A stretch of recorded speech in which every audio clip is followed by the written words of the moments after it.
Quando eu vou calcular o pH, eu vou ter o seguinte: primeira situação, se o meu beleza, se o meu ácido ou a minha base são fortes, o pH sai direto a 1. Ele é bem mais tranquilo de a gente calcular. Então, se eles forem fortes, a gente vai ter a seguinte situação. Então, penso no ácido genérico, que eu coloco na presença da água,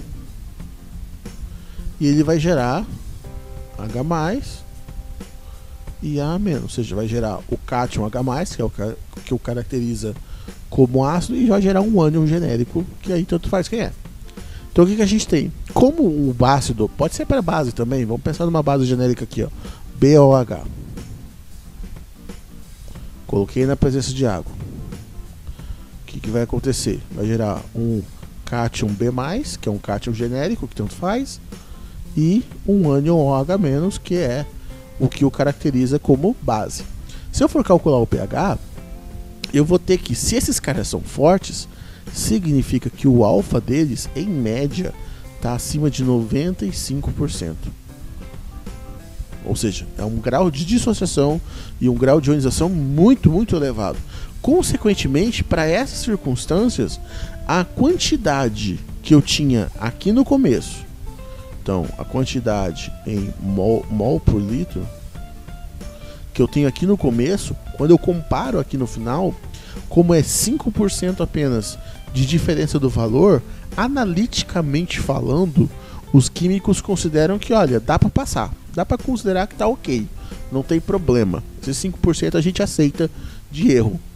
Então, para uma base e um ácido forte, tranquilo, você pega ali o que tinha no começo, é o tanto que gerou dos íons, faço minha conta diretona, morreu, não tem mistério. Agora, quando é uma base fraca ou um ácido fraco, a coisa já dá uma complicadinha. Por quê? Vamos pegar um caso aqui. CH3COH. Coloco na presença de água. O tão famoso ácido acético. Outro detalhe importante é, quando eu estou representando um ácido uma base forte, uma seta apenas. Quando eu represento um ácido uma base fraca, setinha vai e vem, porque isso vai gerar uma situação de equilíbrio. Então esse daqui vai dar o íon acetato.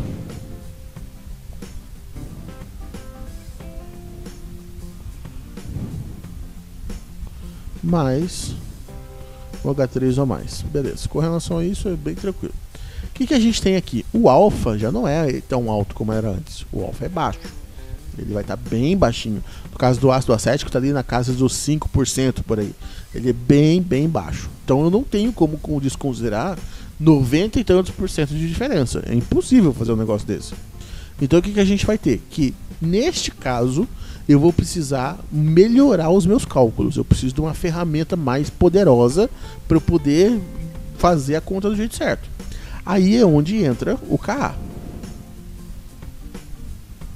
Então, o caso desse cara aqui, o Ka é 1,8 vezes 10 a menos 5. Como ele é um cara tão manjado, eu já acabei até decorando o valor do dito cujo. Então, como é que a gente vai fazer? Aquele procedimento que eu vi que você fez nos exercícios. Só que até aqui tá tudo ok. Você foi lá, escreveu a formulazinha para constante de equilíbrio, que é produto sobre reagente, no caso aqui a concentração do H3O+, vezes a concentração do íon acetato, e dividiu pela concentração do ácido acético. Maravilha.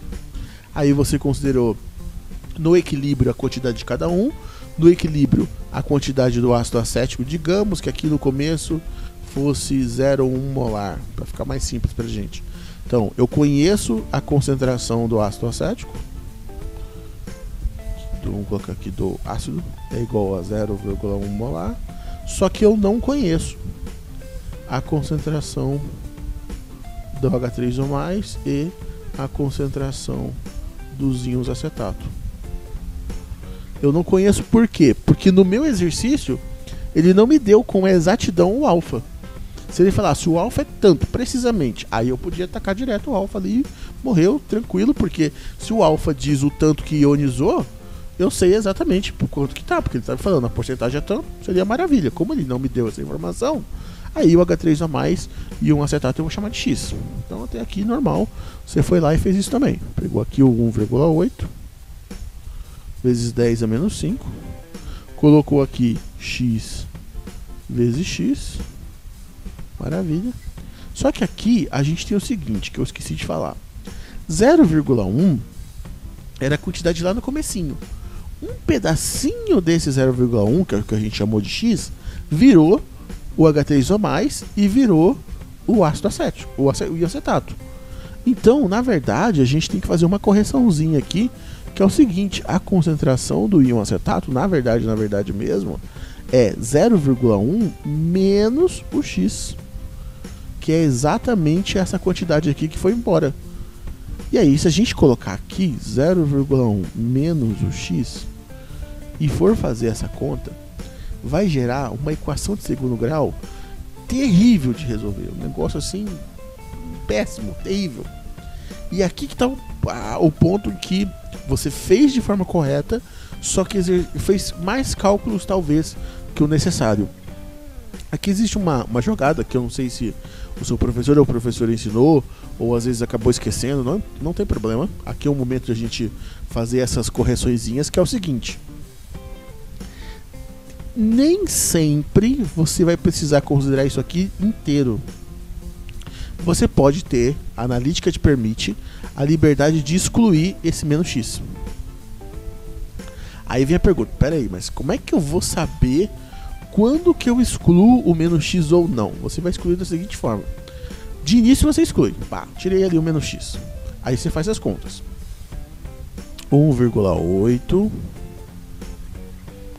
vezes 10 a menos 5 igual a x ao quadrado, e aqui eu esqueci de passar o 0,1 para cá, vezes 0,1. Aí faz as continhas, chega aqui no final, x vai dar tanto.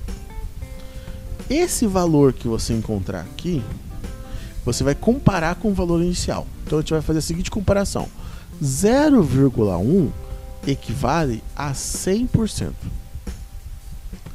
O valor que você encontrou aqui